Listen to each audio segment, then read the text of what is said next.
Hey everybody, Laura Fangman here with today's Mash the Button Smokin' Subdivisions edition. Wanted to check in with you. We're a little bit late this month. There's been a lot going on, not the least of which was the Virginia Realtors Conference. But I'm back in the office and ready to get you some updates on what has happened in Stafford for the month of September. So last month, if you'll recall, we had no properties that fell into the 100,000 and under category. That was something we'd kind of been waiting to see, and it did finally happen. There were 184 total sales, and 3 of those in the month of September happened to be under 100,000. So that seems to be kind of shifting back in. Some of those properties that have been sitting out for a bit are starting to go under contract and sell. However, all 3 of those properties required a lot of work. So it looks like maybe investors are coming out getting properties that they're going to work on over the fall and winter and probably have some stuff to put on the market come spring. So keep an eye out for that. If we move into the 100 to 200 range, Stafford Oaks was again the winner in that department. Mostly townhomes in the 100 to 200 range is what you're looking for in Stafford County, and Stafford Oaks definitely had, and that's down off Courthouse Road. They definitely had the most in that area. So 200 to 300, Stone River, we've seen them before. There were 66 total sales in Stone River last month of September. If we look back at August, it was 77.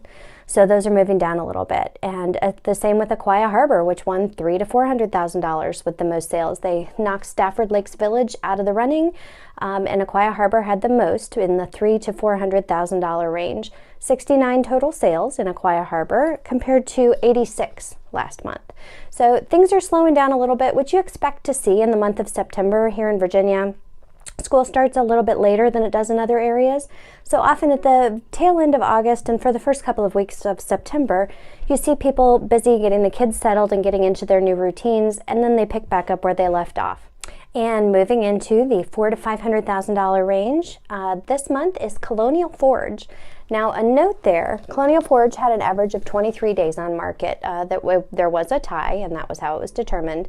Colonial Forge is off of Courthouse Road in the middle of Stafford County, and there's actually a lot of construction going on down there right now. We've got several new developments that are all kind of centered around Courthouse Road. There's a lot of great stuff there. It's easy access to the interstate. There's a fantastic high school, and there's also the Jeff Rouse Sports Center, which has a pool and soccer fields and lacrosse fields and football and all sorts of great stuff, a gym, that kind of thing. So it's definitely a very popular area, and VDOT has come in to take care of that road. We're going to get some new traffic signals. There's already, if you live in that area, you know there's a brand new one up by Colonial Forge High School, which was just in time for school to kick off this year, so the kids have a little bit safer exit, and the traffic guards don't have to stand in the middle of Courthouse Road and hold up their hand. Traffic signal's a little bit more effective. So anyway, $400,000 to $500,000.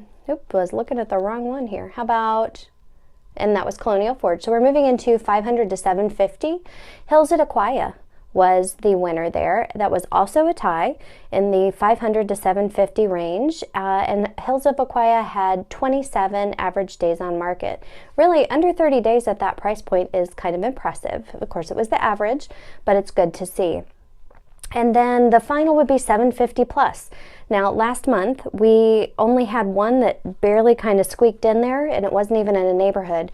This month, we have Aquia Inlet Estates. There were only 2 that cracked 750. One of them was well over the $1 million mark, and both of them had waterfront property.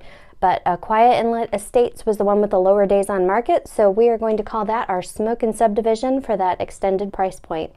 That's about it for the month of September. If you have questions about your particular neighborhood and whether or not it might be a Smokin' Subdivision sometime soon, or maybe you just want some information about an area that's outside of Stafford County, I would be more than happy to help you. Just give me a call, text, email, and we'll get that for you right away. Everybody take care.